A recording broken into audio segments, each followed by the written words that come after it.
नमस्कार, आप देख रहे हैं युग करवट न्यूज और आपके साथ मैं हूं शोभा भारती। पेश है आज का हमारा न्यूज बुलेटिन। आइए नजर डालते हैं आज के हेडलाइंस पर। वायुसेना दिवस से पहले फुल ड्रेस रिहर्सल में वायुसेना ने दिखाई अपनी ताकत। हिंडन एयरफोर्स स्टेशन पर गरजे लड़ाकू विमान, राफेल रहा आकर्षण का केंद्र। विदेशों की तरह अब नोएडा में भी म्यूजिकल लाइट्स और साउंड शो का लीजिए आनंद। सेक्टर 91 के औषधि पार्क में हुआ शो का शुभारंभ। आम आदमी पार्टी के सांसद पर स्याही फेंकने के विरोध में कार्यकर्ताओं का प्रदर्शन। करनी सेना के कार्यकर्ताओं ने भी फीस माफी की मांग को लेकर किया मुख्यालय पर प्रदर्शन। निजीकरण के विरोध में बिजली कर्मचारियों का कार्य बहिष्कार दूसरे दिन भी जारी। कर्मचारियों ने फिर कहा, किसी भी सूरत में नहीं होने दिया जाएगा निजीकरण। गाजियाबाद के सिहानी और घोकना में अवैध तरीके से जमीन कब्जाने की शिकायत करने के बाद भी नहीं हो रही कार्रवाई। पूर्व पार्षद ने मामले की जांच की उठाई मांग। वायुसेना के स्थापना दिवस पर होने वाले एयर शो की मंगलवार को फुल ड्रेस रिहर्सल की गई। रिहर्सल में अभी हाल ही में शामिल किए गए फाइटर जेट राफेल आकर्षण का केंद्र रहे। वहीं दूसरे लड़ाकू विमानों ने भी आसमान में करतब दिखाकर वायुसेना की ताकत का इजहार किया। एयर शो 8 अक्टूबर को आयोजित किया जाएगा।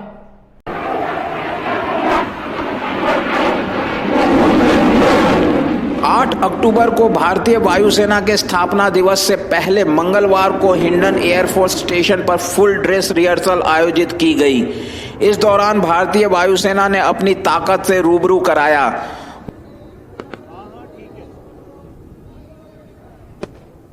वायुसेना के वीर जवानों ने जमीन से आसमान तक अपना पराक्रम दिखाया। हाल ही में वायुसेना में शामिल राफेल फाइटर जेट इस बार के एयर शो के मुख्य आकर्षण थे।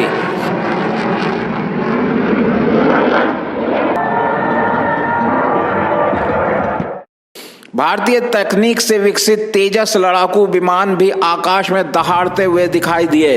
इसके अलावा सुखोई, मिराज, हरक्यूलिस और ग्लोब मास्टर ने भी वायुसेना की ताकत का एहसास कराया।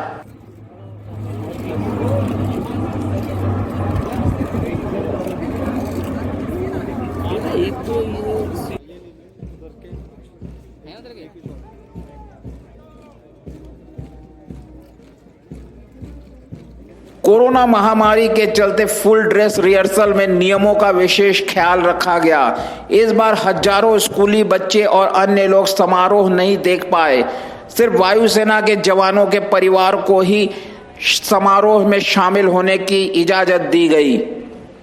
विश्व के सबसे उन्नत लड़ाकू विमानों में से एक राफेल हाल ही में भारतीय वायुसेना में शामिल हुआ है। राफेल को पहली बार वायुसेना दिवस के एयर शो में शामिल किया गया है।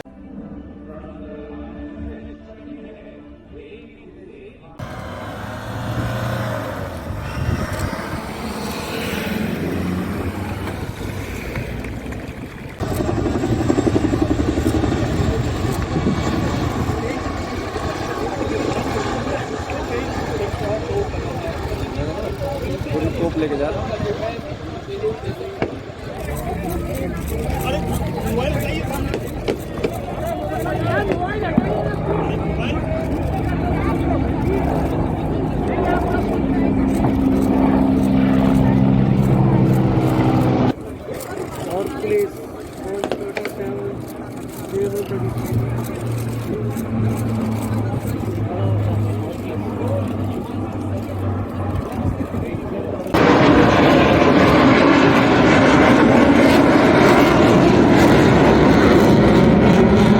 वायुसेना की ताकत बने लड़ाकू विमान सुखोई 30, MKI, मिराज 2000, जैगुआर, मिग-29 और मिग-21 बाइसन ने करतब दिखाया। शो का आगाज भारतीय वायुसेना के बहादुर सैनिकों ने पैराशूट जंप से किया। आकाश को चीरते हुए वायुसैनिक हिंडन एयरफोर्स स्टेशन पर उतरे। इसके अलावा विंटेज विमान डकोटा, टाइगर मॉथ और हार्वर्ड ने भी आकाश में दम दिखाया। हेलीकॉप्टरों की श्रेणी में अपाचे और चिनूक ने वायुसेना के शौर्य का प्रदर्शन किया। 8 अक्टूबर 1932 को वायुसेना की स्थापना की गई थी। इस मौके पर हर साल हिंडन एयरफोर्स पर वायुसेना दुनिया को अपनी ताकत दिखाती है। ब्यूरो रिपोर्ट युग करवट न्यूज। विदेशों की तरह लोग म्यूजिकल लाइट और साउंड शो का मजा नोएडा में भी ले सकते हैं। औषधि पार्क में म्यूजिकल लाइट और साउंड शो लगाया गया है। सांसद डॉक्टर महेश शर्मा, सीईओ रितु माहेश्वरी और विधायक पंकज सिंह ने संयुक्त रूप से शो का शुभारंभ किया। नोएडा को साफ और सुंदर बनाने के लिए नोएडा प्राधिकरण लगातार प्रयास कर रहा है। शहर में park, underpass, entry point, elevated road को लाइट लगाकर जगमगाने के बाद प्राधिकरण ने सेक्टर 91 स्थित औषधि पार्क में सोमवार को म्यूजिकल फाउंटेन, लेजर लाइट और साउंड शो का आयोजन किया। नोएडा की सीईओ रितु माहेश्वरी, सांसद डॉक्टर महेश शर्मा और विधायक पंकज सिंह ने संयुक्त रूप से पार्क में लगे म्यूजिकल फाउंटेन का उद्घाटन किया। सीईओ रितु माहेश्वरी ने कहा कि म्यूजिकल फाउंटेन बनाने और लेजर लाइट और साउंड शो की व्यवस्था कराने में 4 करोड़ 45 लाख रुपए खर्च किए गए हैं। इस शो का उद्देश्य लोगों को मनोरंजन कराने के साथ ही उन्हें वनस्पति औषधि के बारे में जानकारी देना भी है। मेडिसिनल पार्क में ये लगभग 5 करोड़ की लागत से लाइट एंड साउंड और लेजर शो का निर्माण किया गया है। इसी पार्क की थीम पे ये लेजर शो है और अगले 1 महीने में यहाँ सेक्टर 15 में यमुना रिवर फ्रंट पार्क है, वहाँ पे नोएडा की हिस्ट्री बताते हुए एक दूसरा लाइट साउंड और लेजर शो बनाया। पूर्व केंद्रीय मंत्री और स्थानीय सांसद डॉक्टर महेश शर्मा ने कहा कि यह औषधि पार्क शहर की पहचान बनेगा, खास तौर पर युवाओं और हमारे बच्चों के लिए, जो वनस्पतियों में औषधियों के क्या गुण होते हैं उनके बारे में जानकारी मिलेगी। ये मेडिसिनल पार्क अपने इस नोएडा शहर के लिए अपनी एक पहचान बनेगा और युवा पीढ़ी के लिए, खास तौर पर बच्चों के लिए, जो हमारे वनस्पतियों में औषधीय गुण होते हैं उनकी जानकारी देगा। इसके साथ साथ आज जिस लेज़र शो के माध्यम से आज ये शुरुआत की गई है, मैं अपनी ओर से भाई पंकज सिंह, मेरे विधायक की ओर से यहाँ की सीईओ रितु माहेश्वरी जी को और उनकी पूरी टीम को बधाई देता हूँ। और कहावत है कि किसी शहर की पहचान पत्थर की इमारतें नहीं बना करती, वहाँ रहने वाले लोग वहाँ की सांस्कृतिक सभ्यताओं से पहचान बना सकती है। यह पार्क उस संस्कृति और सभ्यता की कड़ी में एक मील का पत्थर साबित होगा। विधायक पंकज सिंह ने कहा कि पहले ये सब चीजें विदेशों में ही देखने को मिलती थी, अब लोग यहाँ आकर इनका लुत्फ उठा सकेंगे। लेकिन मैं समझता हूँ कि ये दिल्ली और दूर दूर से आने वाले यहाँ पर तो बहुत सारे लोग बाहर से भी आकर बसे हुए हैं। उन सब लोगों को ये नई चीज़ देखने को मिलेगी। सामान्यतः ये सब सिंगापुर, दुबई और बाहर जाकर लोग देखा करते थे, लेकिन यहाँ पर छोटे बच्चों से लेकर अन्य लोगों को ये सारी चीज़ें यहाँ देखने को मिलेंगी। Laser light and sound show प्रतिदिन शाम 7 बजे आयोजित होगा। लोगों को इस शो को देखने के लिए निःशुल्क प्रवेश दिया जाएगा, लेकिन शो को देखने वालों की संख्या 75 लोगों तक सीमित रखी गई है। ब्यूरो रिपोर्ट युग करवट न्यूज। महीने के पहले मंगलवार को तहसील सदर में संपूर्ण समाधान दिवस का आयोजन किया गया। तहसील सदर में गाजियाबाद डीएम अजय शंकर पांडे ने फरियादियों की शिकायतें सुनी। इस दौरान 2 दर्जन से भी अधिक शिकायतें पहुंची, जिसमें से कुछ शिकायतों का निस्तारण मौके पर ही किया गया व बाकी शिकायतों को जल्द कार्रवाई के लिए संबंधित विभागों के पास भेजा गया।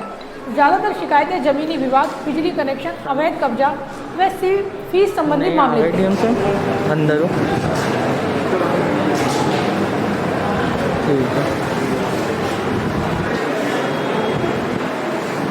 मंगलवार को गाजियाबाद जिला मुख्यालय पर विभिन्न संगठनों ने अपनी अपनी मांगों को लेकर प्रदर्शन किया। आम आदमी पार्टी ने हाथरस में सांसद संजय सिंह पर सिहाई से हुए हमले का विरोध किया, तो वहीं भारतीय करणी सेना ने भी लॉकडाउन अवधि की फीस माफी और अन्य संगठनों ने व्यापारियों की सुरक्षा को लेकर ज्ञापन सौंपा। जिला मुख्यालय में मंगलवार को विभिन्न संगठनों ने अपनी मांगों को लेकर प्रदर्शन कर ज्ञापन सौंपा। हाथरस में पीड़ित परिवार से मिलने जाते समय आम आदमी पार्टी के सांसद संजय सिंह पर स्याही फेंकने और कार्यकर्ताओं पर लाठीचार्ज करने से नाराज पार्टी कार्यकर्ताओं ने मंगलवार को जिला मुख्यालय पर प्रदर्शन कर राष्ट्रपति के नाम ज्ञापन सौंपा। मामले की सुनवाई कोर्ट के सिटिंग जज से कराने की मांग और हाथरस कांड की सुनवाई यूपी से बाहर के राज्य में कराने की मांग की गई। पार्टी कार्यकर्ताओं ने आरोप लगाया है कि प्रदेश सरकार इस मामले में निष्पक्ष जांच नहीं होने देना चाहती, सच को छिपाने का प्रयास किया जा रहा है। बिटिया को न्याय मिलने तक यह लड़ाई जारी रहेगी। पीड़ित परिवार से मिलने पहुंच रहे नेताओं पर सोची समझी रणनीति के तहत हमले कराए जा रहे हैं। ऐसे समय में जो किसी के दुख में शामिल होने जा रहे थे उनके ऊपर स्याही फेंकने का काम किया, तो हम उसकी निंदा करते हैं। कल से पूरा देश और देश की जनता उसके विरुद्ध अपना रोष प्रकट कर रही है। आज हम ज्ञापन के जरिए माननीय महामहिम राष्ट्रपति महोदय को ज्ञापन देना है जिला अधिकारी के माध्यम से, और इस उत्तर प्रदेश सरकार को बर्खास्त करने की मांग करते हैं। भारतीय करणी सेना ने प्रदर्शन कर कहा कि लॉकडाउन के कारण आमजन आर्थिक तंगी से जूझ रहा है। उसके बाद भी स्कूल प्रबंधकों की ओर से लगातार फीस की मांग की जा रही है। फीस जमा न होने पर ऑनलाइन क्लास रोकी जा रही है। स्कूल वे शुल्क भी ले रहे हैं जिसका इस्तेमाल तक नहीं किया जा रहा। जो प्राइवेट स्कूलों में फीसों की मांग को लेकर कंटिन्यू ऑनलाइन पढ़ाई कराई जा रही है, उसके बारे में डीएम साहब को ज्ञापन देना चाहती हूँ। इस कोरोना महाकाल बीमारी में जो पेरेंट्स बेरोजगार हो गए, उनके बच्चों को ऑनलाइन शिक्षा से वंचित कर दिया गया, जबकि ऐसा नहीं होना चाहिए। ये सरासर उनके साथ इंसाफ नहीं हो रहा है। इस इंसाफ की मांग को लेके मैं डीएम साहब को ज्ञापन देना चाहती हूँ कि इस चीज़ को दूर किया जाए। वहीं जिले में व्यापारियों के साथ आए दिन हो रही लूट की वारदातों के विरोध में राष्ट्रीय व्यापार मंडल ने भी जिला मुख्यालय पर प्रदर्शन किया। मंडल के पदाधिकारियों ने आरोप लगाया है कि गाजियाबाद में ज्वेलर्स व अन्य व्यापारियों के साथ लूट की घटनाएं अचानक बढ़ गई हैं। लोनी में दिन दहाड़े रंगदारी को लेकर युवा व्यापारी की हत्या कर दी गई, जिसकी वजह से बड़ी संख्या में व्यापारी वहां से पलायन कर रहे हैं। व्यापारियों ने एक ज्ञापन सौंपकर लोनी के पीड़ित परिवार को सुरक्षा देने की मांग भी की। व्यापारियों की सुरक्षा हो, व्यापारियों की सुरक्षा सुनिश्चित हो। चिरौड़ी में 16 जुलाई 2020 को एक व्यापारी मनोज गर्ग की हत्या हुई थी। व्यापारी वहां से पलायन कर रहे हैं। वहां के थानाध्यक्ष को हटाने की हम मांग करते हैं और वहां तेज तर्रार थानाध्यक्ष नियुक्त करने की मांग करते हैं, क्योंकि लगातार वहां रंगदारी मांगी जा रही है, व्यापारी का उत्पीड़न हो रहा है। तो राष्ट्रीय व्यापार मंडल आज इन सब चीज़ों को लेकर जिला मुख्यालय पर मुख्यमंत्री के नाम से जिलाधिकारी महोदय को ज्ञापन देगा।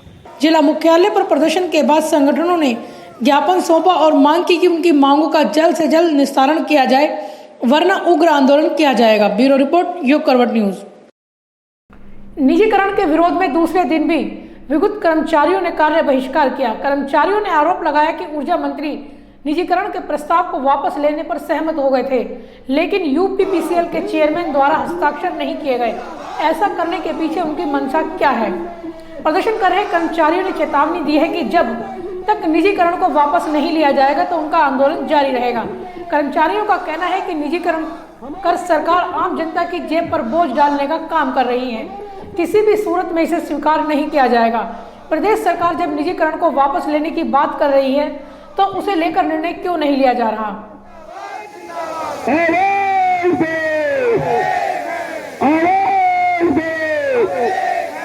नंदग्राम के पूर्व पार्षद ओम त्यागी ने 2 दर्जन लोगों पर सिहानी गांव के पुछते हुए घुकना गांव की सरकारी जमीन को कब्जाने का आरोप लगाया है। पूर्व पार्षद ने कहा है कि लगातार भूमाफियाओं की शिकायत कर रहे हैं, लेकिन कोई कार्रवाई नहीं की जा रही। भूमाफिया सरकारी जमीन को कब्जा कर उन पर अवैध तरीके से मकान बनाकर बेच रहे हैं या फिर उन्हें किराए पर देकर वसूली करने में जुटे हैं। कुछ भूमाफियाओं के खिलाफ नामजद रिपोर्ट भी दर्ज हो चुकी है, लेकिन कार्रवाई के नाम पर कुछ नहीं हो रहा। मेरा कहीं कोई एक साइन भी नहीं हो, मैं बराबर इतना दे रहा हूँ आपको, प्रूफ दे रहा हूँ आपको कि 2011 से मैं बराबर उनके नाम से मैंने एप्लीकेशन दिए। महिपाल का भी, रजनीश का भी नाम है, अजीत का भी नाम है, और इससे बढ़कर मैं प्रूफ क्या कर सकता हूँ। उत्तर प्रदेश जर्नलिस्ट एसोसिएशन ने मोदीनगर में संपूर्ण समाधान दिवस के दौरान हाथरस में पत्रकारों के उत्पीड़न के खिलाफ ज्ञापन सौंपा। पत्रकारों ने आरोप लगाया है कि हाथरस प्रशासन द्वारा पत्रकारों को कवरेज करने से रोका जा रहा है, बल्कि उनके साथ अभद्र व्यवहार भी किया जा रहा है। स्थानीय प्रशासन अपराधियों की तरह पत्रकारों से बर्ताव कर रहा है, जिसे बर्दाश्त नहीं किया जाएगा। पत्रकार एसोसिएशन ने उत्पीड़न रोके जाने पर प्रदेश व्यापी आंदोलन की चेतावनी दी है। उत्तर प्रदेश जर्नलिस्ट एसोसिएशन ने हाथरस कांड की कवरेज के दौरान पुलिस व प्रशासन द्वारा पत्रकारों से की गई अभद्रता के विरोध में एसडीएम मोदीनगर को ज्ञापन सौंपा। एसोसिएशन के पदाधिकारियों ने कहा कि मामले की कवरेज कर रहे पत्रकारों के साथ अपराधियों जैसा व्यवहार किया गया, उन्हें कवरेज करने से रोका गया, बल्कि उन्हें घटना स्थल तक भी नहीं जाने दिया गया। यह लोकतंत्र की हत्या करने जैसा है। क्योंकि पत्रकारों के साथ निरंतर प्रदेश सरकार और हाथरस का जिला प्रशासन, वहाँ का लोकल प्रशासन, पुलिस पत्रकारों के साथ अभद्रताएं कर रहा है और जितनी अभद्रता हो रही है वो किसी भी पत्रकार को असहनीय है। जो लड़के के साथ घटना हुई है वो तो अशोभनीय है ही है, लेकिन उसके बाद में जो चौथा स्तंभ है, जो हमारे एक पुलिया सेतु के रूप में काम करते हैं जनता के और प्रशासन के बीच में, उसको प्रशासन लगातार तोड़ने का काम कर रहा है। यह हम लोगों को बर्दाश्त नहीं है। आज हम लोगों ने एसडीएम से मिलकर अपना ज्ञापन सौंपा है। पदाधिकारियों ने एसडीएम मोदी नगर को संपूर्ण समाधान दिवस के दौरान ज्ञापन सौंपा और कहा कि पत्रकारों पर हो रहे उत्पीड़न को बर्दाश्त नहीं किया जाएगा। अगर हाथरस में पत्रकारों का उत्पीड़न नहीं रोका गया तो संगठन प्रदेश व्यापी आंदोलन करेगा। ब्यूरो रिपोर्ट, युग करवट न्यूज।